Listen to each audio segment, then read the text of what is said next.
So we're very, very happy to have Lee Buchheit interviewed in conversation with Brett Howes.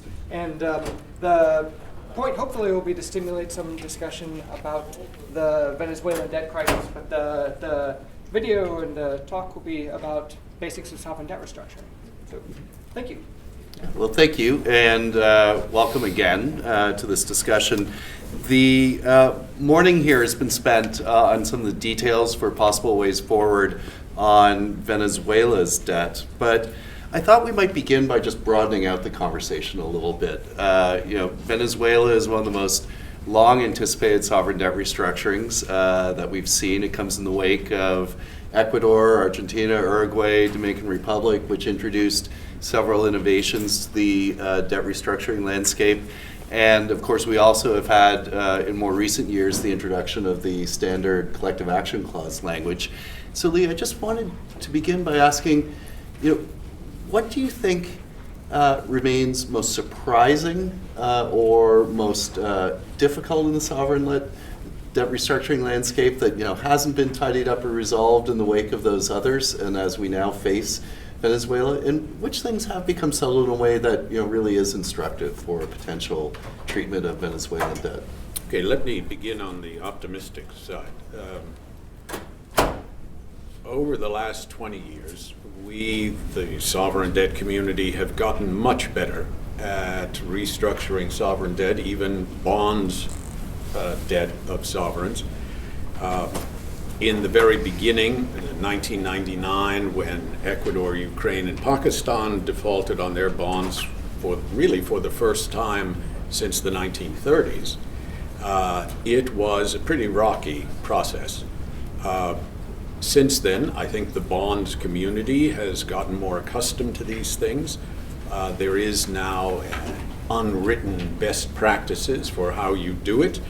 And when it's done effectively, it can be reasonably quickly. I've seen the statistic. It's now, I think, on average about 11 months or so that it takes to get this done, instead of the years that it took at the end of the commercial bank restructurings in the early 90s. Brazil announced its Brady plan in 1992, didn't get around to restructuring, I think, or completing it until 1995. So we've gotten much more efficient. The spread of collective action clauses, which started in early 2003 in New York law bonds, is beginning to help. So you have countries like Grenada and Belize that have restructured using their collective action clauses and had no holdout creditor problem at all. We have, in the last couple of years, introduced second generation collective action clauses, which effectively aggregate all of the country's bond indebtedness into one voting pool. So it was a deliberate effort to replicate the class voting that you would find in a Chapter 11. Those clauses, the aggregated collective action clauses, have caught on quite effectively in this hemisphere. So countries like Mexico and Chile, which are regular visitors to the capital markets, have begun to incorporate them. Less so, I think, in English law bonds for reasons I'm not entirely sure of. The downside is that it still will take a decade for existing bonds to mature and be replaced by new bonds that contain those collective action or aggregated collective action clauses. Once in place, that will considerably smooth the process. On the pessimistic side, Argentina casts a very long shadow over all of this. Before the Argentine saga started, we all used to say in academic fora like this, we would say, ultimately, a sovereign debtor has the weapon of saying to its creditors, we're going to consign you to the outer darkness of perpetual payment default, and you'll look for assets and you won't find them. And you face the prospect of endless litigation. And in some sense, Argentina affirmed all of those predictions. That's exactly what happened. Argentina ended not because the creditors found assets that they could attach. They didn't. They identified assets, but in virtually every case, the assets were immunized by law in the jurisdictions where they existed. They got leverage through this argument of the pari passu, the equal ranking of the debt, and that's what gave them the leverage to bring Argentina to the table. But that precedent casts a long shadow, particularly over Venezuela.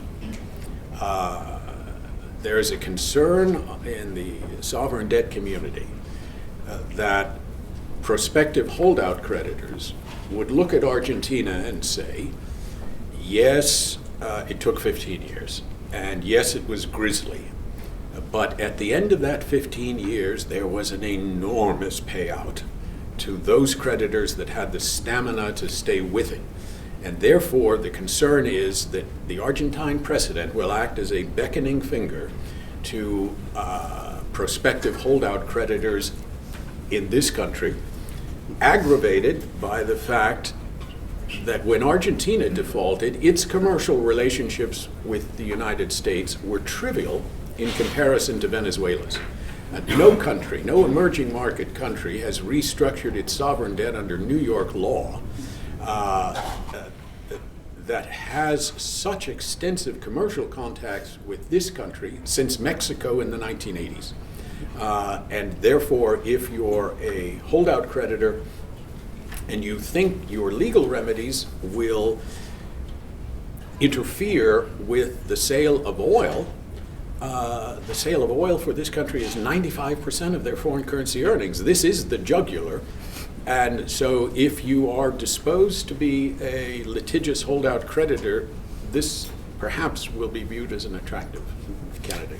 So you mentioned some of the things that have been done in an informal way to kind of create a standard process.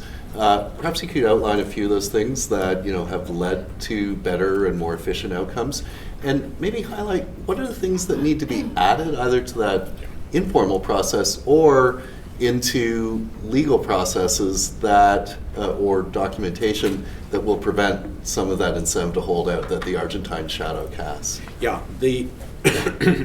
if there is a ubiquitous failing of sovereigns in this situation, it is that they delay too long taking the necessary action. You can go through months or years in which it is absolutely clear to everyone, from the IMF to the private creditors, that some form of debt rearrangement is essential. And you will see politicians dragging their feet. You go through this process in which politicians suddenly develop a profound belief in the efficacy of prayer. And the situation typically gets worse and worse and worse. It is often only the IMF that forces the politicians to say the balloon has got to go up and you've got to restructure the debt. The IMF a couple of years ago called it too little and too late. It is a pathological procrastination on the part of politicians to address some of these problems. Perfectly understandable, by the way, because any historian will tell you that the politician that leads a sovereign debtor into a debt restructuring is rarely the politician who takes them out.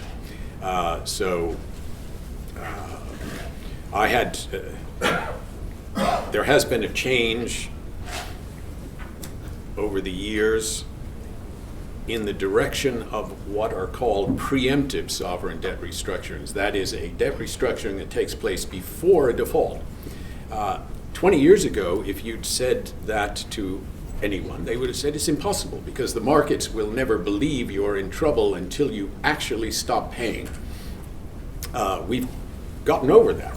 And so you have a number of countries, Greece, 2012, most visibly, that restructured their debt before they actually defaulted and therefore had to face accelerations and lawsuits and all the complications with it.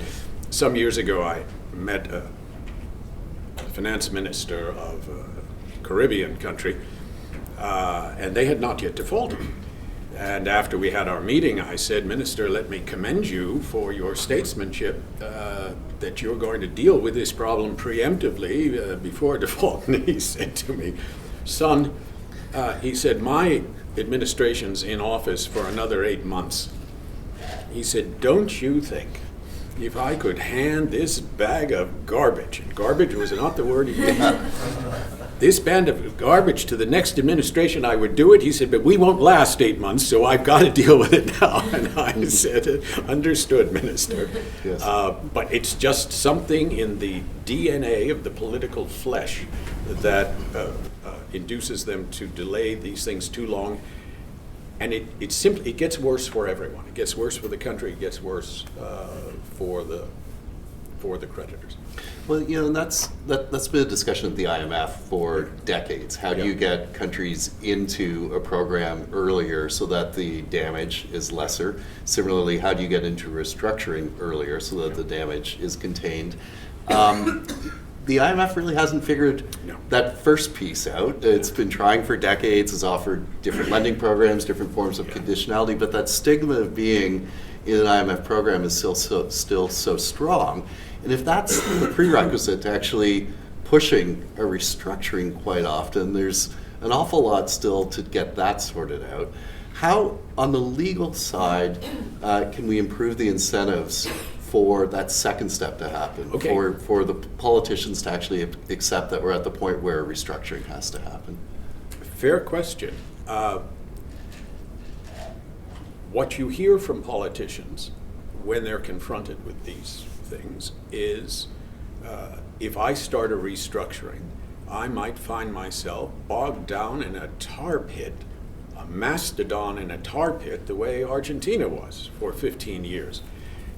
If you can respond to that by saying, no, Minister, these days it's a relatively quick process if everyone is behaving in a good faith manner. We can get it over and done with within the space of a year. If you can say, and we have potent techniques for dealing with holdout creditors, so you aren't dragged into endless litigation the way Argentina was. All of those arguments, I think, help assuage a politician's concern about beginning the process.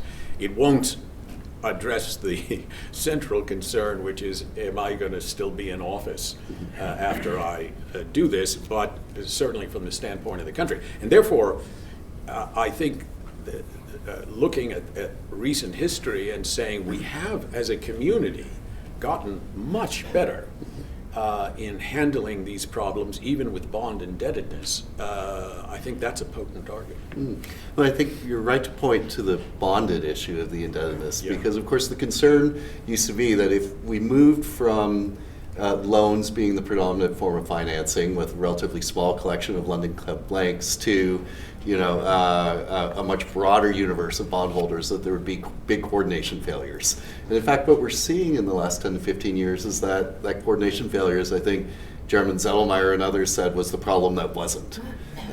Well, it was a problem. It was a problem, but it hasn't been an enduring problem. What has been the thing we've done to either cure that or prevent it? So you had the first sovereign bond defaults in the modern era in 1999. But then you had Argentina in 2001. And you remember immediately after Argentina, two things happened. The IMF launched its sovereign debt restructuring mechanism proposal, which was nothing short of a transnational bankruptcy code for sovereigns. And that was going to be their solution. The Americans weren't enamored of that, and so the Americans began pushing the incorporation of collective action clauses in sovereign bonds. So there were coordination problems, and Argentina certainly showed that, but the community has responded to them in the form of first generation and now second generation collective action clauses, and they are helping and they will help. A sovereign debt restructurer's life 10 years from now will be very different from what it has been for the last 10 years. Do you think the smoothness or the increased coordination that we've seen, in part because the statutory measures implies the need for some kind of statutory inclusion of creditor committees in sovereign bonds, or is that a solution that responds to a non-existent problem at this stage? I don't think it really is a problem. This is a very contentious issue, whether sovereigns should be forced contractually to agree that they will appoint a creditors committee in a debt restructuring or not. Look, a sovereign launching itself into one of these situations wants only one thing. It wants a deal, and it wants a deal as quickly as it can get it. If negotiating with a creditors committee will advance that objective, they will embrace a creditors committee. They always do. If it will retard it, they will not. A classic case, Iraq, 2005, an enormously diverse debt stock. Not just banks or bondholders, everyone from Korean construction companies to North African trade creditors to thousands. They wound up settling 13,112 claims, to give you some idea. Once the restructuring started, there was a European Bank Committee, there was a North African Trade Creditors Committee, there was a United States Holders Committee, there was a Japanese and Korean Contractors Committee. The idea that Iraq would negotiate with all of those committees, by the way, they had only one thing that they shared. Every one of them encouraged Iraq to slice the throat of every other one of them. They all had some plausible reason for why they should be given a preferential treatment in the debt restructure. It would have been fatal to try to negotiate with all of those committees. But look, most of the sovereign debt restructurings done in the last 10 years have not involved countries that contractually committed to appoint creditors committees, but they did so, simply because it usually advances the process. The concern at the outset was that at the very end of the commercial bank restructurings of the 1980s and early 1990s, the so-called bank advisory committee process broke down. You had the banking community fracturing.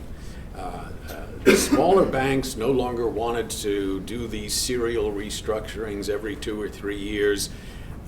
You had geographic splits because the regulation of the banks was very different, and therefore their appetite for debt restructuring, certain types of debt restructuring is different. And it bogged down. It bogged down principally because those bank advisory committees operated on a unanimity principle. Every element of the debt restructuring had to be agreed by every bank on the committee. And so if you had one holdout bank on the committee, it would stop it for months or years, as it did in the case of Brazil. The memory of the dysfunction of bank advisory committees at the end of that process, they were very efficient in the beginning, soured many sovereigns when they entered the bond market at the idea of appointing these committees. And at least one country proposed the ground rules for the committee. The first one was it operates on consensus, not unanimity. Mm-hmm. And I think they generally do now operate on a consensus basis. Right. And whether it's the committees and the coordination they provide, or the ability to cram creditors in through a collective action clause, in some ways you can see all of these things as the wake of the failure of the sovereign debt restructuring mechanism, or the attempt to create an international bankruptcy court and to replicate its key features through statutory or other informal means. What are the sort of elements of an international bankruptcy court that we're still missing, that still need to be on our reform agenda, either through legal terms or through informal organizations like the Paris Club or something built upon it, that we still need to get to in order to really optimize the process further? Yeah, we do not have anything like an automatic stay of creditor actions. So a sovereign is at risk from the moment it defaults, that its debt can be accelerated, individuals can bring lawsuits, all of that can happen before the sovereign has been able to launch a debt restructuring offer. The sovereign response to that has traditionally been that de facto we have such an automatic stay because we can tell a litigious creditor, go and commence a lawsuit, but well before you're going to get a judgment, we, the sovereign, will have restructured the debt with the supermajority of our creditors. If we have a collective action clause, the rug will be pulled out from under you. If we don't and use the exit consent techniques we talked about a little while ago, we can, in effect, neutralize your ability. You, the litigious creditor, will be left with nothing but your regrets and your legal fees. And that's the argument that the sovereigns have used against litigious creditors. Interestingly, it misfires in a situation like Venezuela. Why? Because Venezuela is unable to restructure its debt or even launch an offer at this point, not because they're hesitant to do so, it is because the United States sanctions effectively prevent it. And so Venezuela is in a position that it runs the risk of creditors saying, we're going to pursue a litigation remedy and get a judgment before you can launch a debt restructuring. And we've not seen this before in the sovereign field. Well, that's a great opportunity to pivot from the kind of general to the specific here. You mentioned the long shadow that the Argentine case casts over Venezuela, both in terms of cautionary tales and in terms of instructive examples on how a restructuring might go. Just as all families are unhappy in their own special ways, each debt restructuring is happy or unhappy in its own way. At this stage, how do you see the Venezuelan situation developing? And then we can maybe drill down into some of the pieces there. Okay. The traditional, indeed the invariable, practice is that these things come in three stages. The first stage, the country's in financial distress. This is when the politicians go into denial and start making novenas in the local cathedral and all that. Eventually, that ends and the balloon goes up, often because the IMF says the balloon must go on. Then you have a period of restructuring, and then you have a period of litigating with the holdouts from the restructuring. That's the invariable practice. In the case of Venezuela, the presence of the U.S. sanctions may eliminate the possibility of that middle period. So you may go directly from the distress directly into the litigation, which we have not seen before.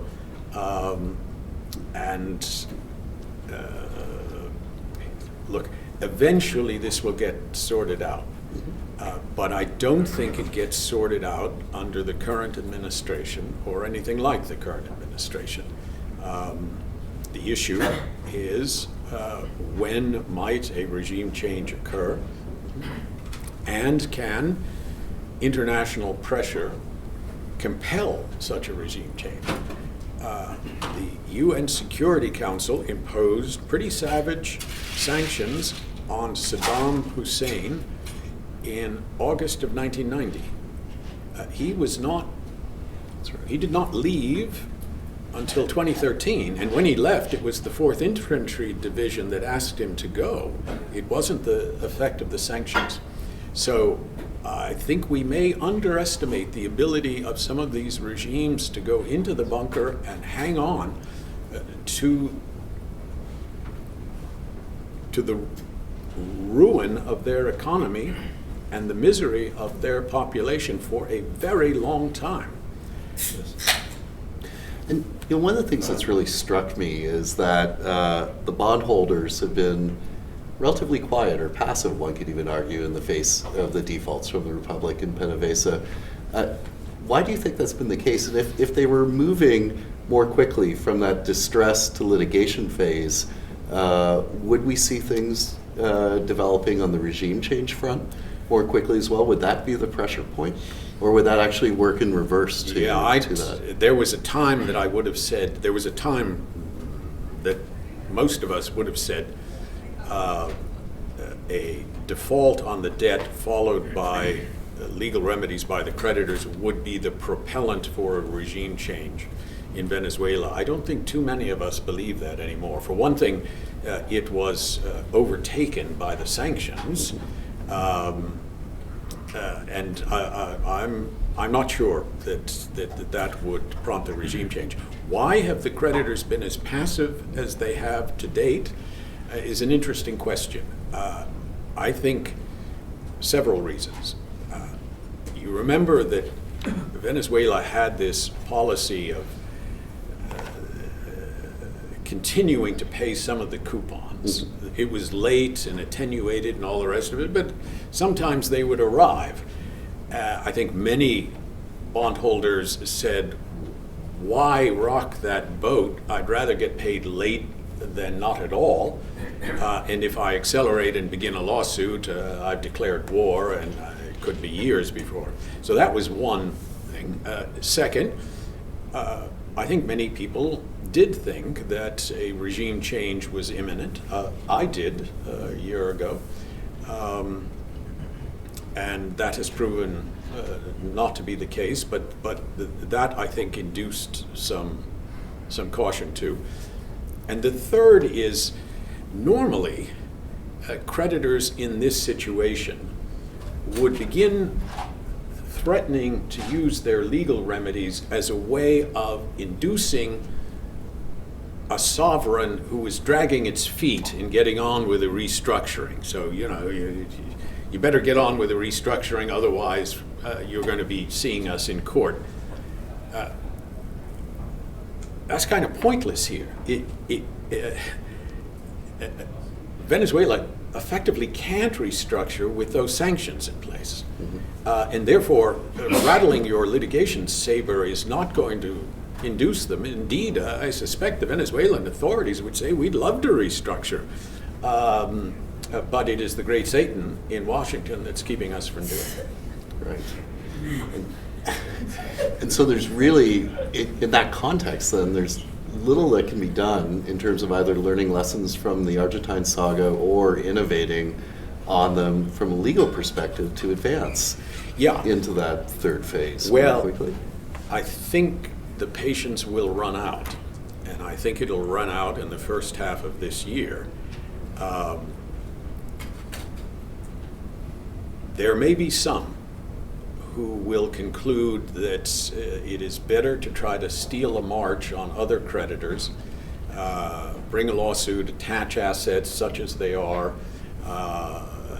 and if that starts, you run the risk of a contagious behavior of the others, where people will say, if other people are suing, I've got to sue, it's my fiduciary duty to do so. And I think the patience will run out this year. What are the pros and cons that go into that decision-making process on when to move, and what potentially tips an actor in that case? Well, it's very interesting because the Republic bonds are quite different from PDVSA. All of them require 25% of the holders to accelerate. So that's the first hurdle. You've got to get a sufficient coordination of 25% of the holders of any series to accelerate it before you can talk about bringing lawsuits. In the Republic bonds, once an acceleration occurs, every bondholder is free to bring their own lawsuit in their own name. In the PDVSA bond, PDVSA borrows under a U.S.-style trust indenture, which has appointed a trustee. And it is the unique prerogative of the trustee to bring a lawsuit for accelerated amounts. And so if you're a bondholder in a PDVSA bond, it isn't that you are going to steal a march on your fellow bondholders by being more litigious than they are. It will be the trustee who will have to sue, and the trustee will sue, and if it recovers anything, distribute it ratably to all holders. So the trust structure acts as a natural inhibition to litigious bondholder behavior. It's the Republic that's more at risk of this, in my view. I see. And are there potential costs or benefits to holding back and not joining in litigation early? And what are some of the lessons from some of the creditors that chose to litigate and those that chose not to from the Argentine case? Okay. Remember, Argentina went on for 15 years, Yeah. an unusually long period. I think a major inhibition to commencing a lawsuit is the desire not to have to spend all of your money on lawyers. I myself think that there are few uses of one's money better than giving it all to your lawyers. But that view is not shared universally.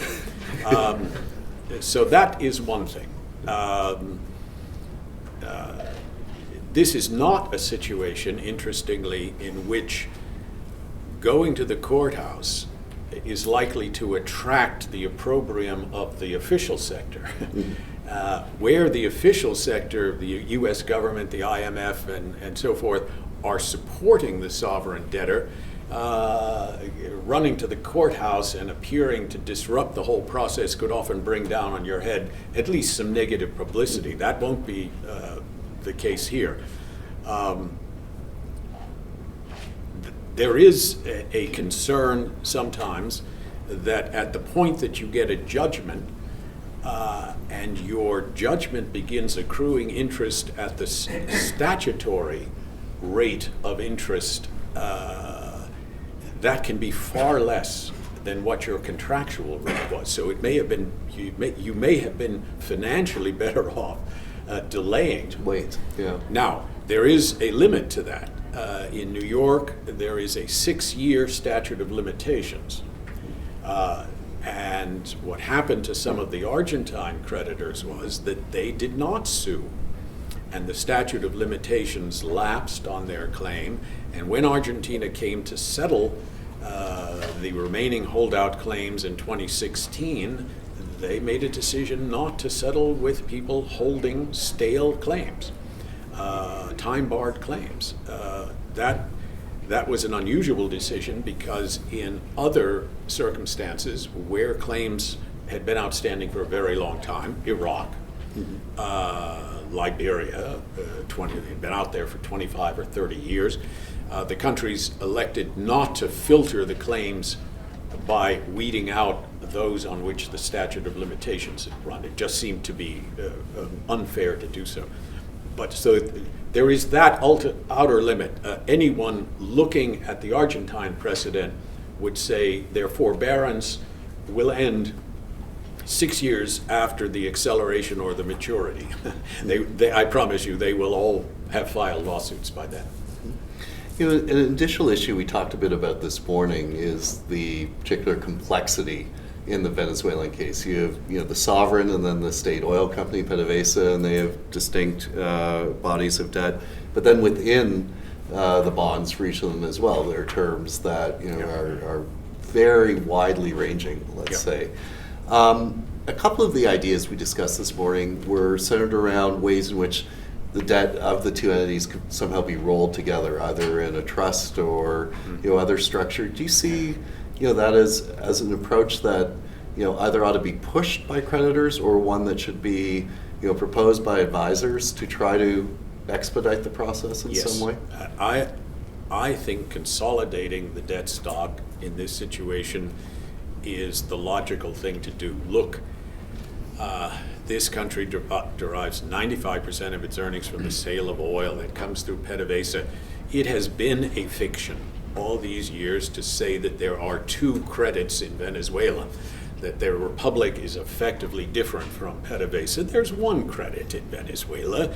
They elected, for whatever reason, to present themselves to the market under this dual framework, but effectively there's one credit. And I think trying to consolidate that debt stock into one and then dealing on an even-handed basis with all of the bondholders has much to commend it.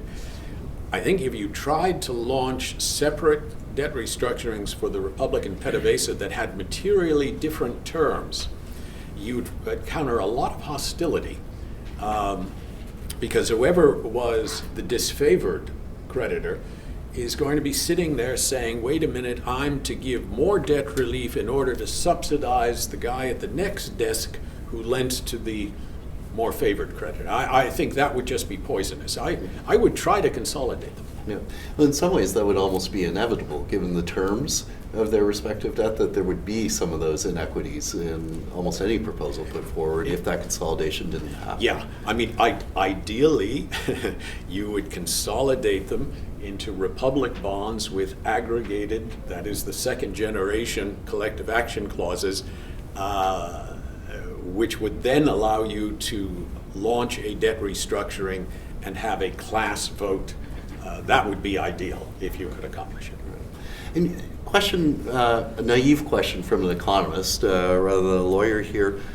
Why is it that, that fiction isn't collapsed by the courts even without that kind of consolidation? That, PDVSA would not be treated as the alter ego of the Republic anyway without actually having to undertake something like that? Well, it can be. Under our law, a separately incorporated state entity is entitled to have its separate legal personality respected as a presumption. But it is a rebuttable presumption. If you can show that the sovereign so intimately controls the state entity that it has become the alter ego, to use the words of the decisions of the sovereign, then they will collapse it, with the effect that a creditor of the Republic, in this case, could attach assets of PDVSA. But the presumption of the law is against that. So a Republic bondholder who wished to go after the oil assets faces probably a couple of years of litigation trying to convince a court that the presumption should be overcome. And while this is probably as good a case as we've seen in many years for alter ego status, nonetheless, it will have to be proven. And that is an inhibition, I think, to a Republic bondholder who is trying to get at the oil assets. And would the cross holdings of debt between the two entities be the main point that would establish No. It is the degree of control that the sovereign exercises. Under Chavez and Maduro, what independence PDVSA enjoyed 20 years ago has been largely eviscerated. And PDVSA has been compelled to do things that no normal commercial enterprise would do. They sell their gasoline for pennies inside the country. They give subsidized fuel shipments to geopolitically favorable neighboring countries, etc. So, as I say, I think this is probably the best case we've seen for an alter ego argument to succeed, but someone will have to bring it because the presumption of the law is against it.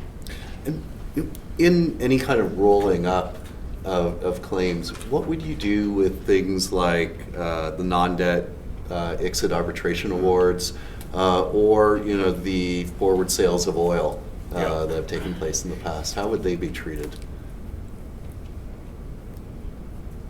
I would urge them to clean the Augean stables,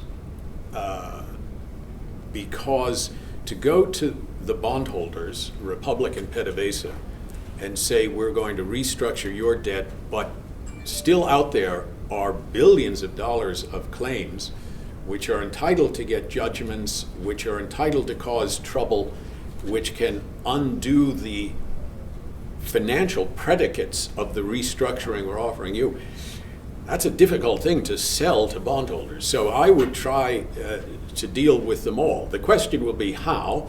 They have one enormous advantage. In a debt restructuring, the country will be issuing new bonds. So it will have a currency, that is the new bonds that it can offer to the non-debt claimants like the ICSID award holders to settle their claims. The negotiation will be at what level will those claims come into the restructuring. For an ICSID award holder that has a final arbitration award, you could say, dollar for dollar, your arbitration award comes in just as though you had been a Republic bondholder. But what do you do with the 35 claimants who haven't yet gotten an award? There's a negotiation there, but this is a solvable problem. So just wrapping up then, and looking at the very short term in a more tactical sense, what are some of the key milestones that you see for the remainder of 2018 as the situation continues to evolve on Venezuela? Well, the looming one is, of course, the government's announcement of an election at the end of May. That produces a decision for Mr. Trump. Does he ratchet up the sanctions?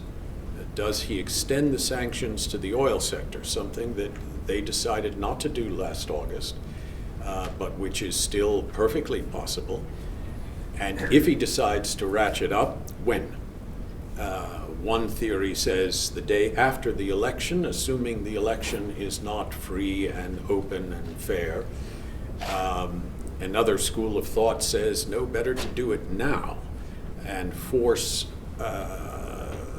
put as much pressure as you can on the regime now. There are two considerations here. One is the effect of oil sanctions on the oil industry in the United States, the refiners and so forth. Again, I think that's a tolerable consequence. But the second, the more